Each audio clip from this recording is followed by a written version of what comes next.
Kaya itong aking girlfriends ay medyo magkakahiwalay na kami dahil nakakalakad-lakad na ako eh. No?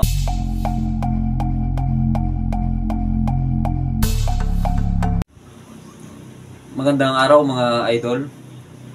Update lang ngayong October 30, 2023 ay nakakalakad na ako.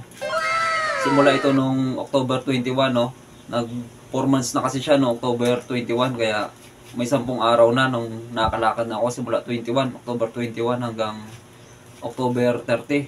10 araw na o 10 days no na nakakalakad no. Pero paunti-unti pa lang dahil 4 months na nakalipas nung simula nang maoperahan ako sa aking binti. Sa aking kanang binti no na nagresulta ng naputol yung aking malaking buto no dahil nga na-aksidente ako sa motor nang papauwi ako nung madaling araw no nung May 31. At naoperahan niya ako nitong June 21, 2023 no. Kaya simula nung July 21 hanggang October 21 ay ano na siya, 4 months na. Nang 4 months na siya. Kaya ngayong October 30 ay utay-utay na ako nakakalakad no. Update lang ito no. Kaya itong aking girlfriends ay medyo magkakahiwalay na kami dahil nakakalakad-lakad na ako eh. No? Maraming salamat niya pala sa nagpahiram nito sa akin, no, sa aking kabady. Dahil 4 months din kami nagkasama nitong aking girlfriend eh. Sa araw-araw, umaga at hapon na aking paglalakad.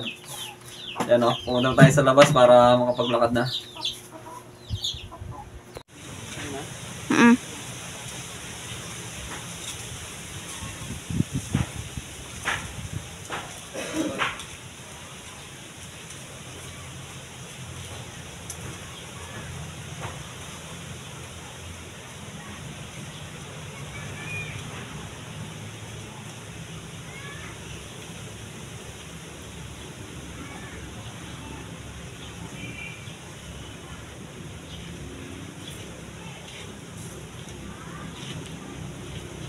Muna patayin na.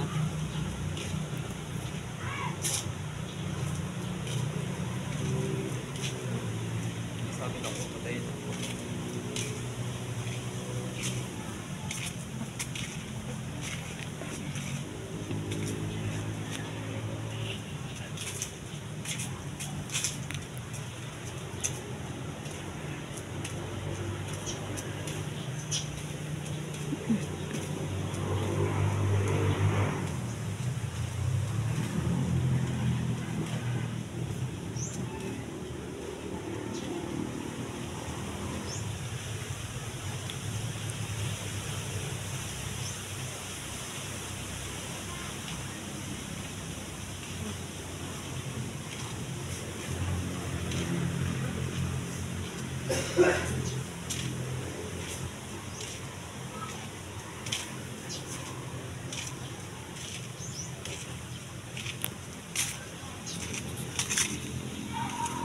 Okay, bye.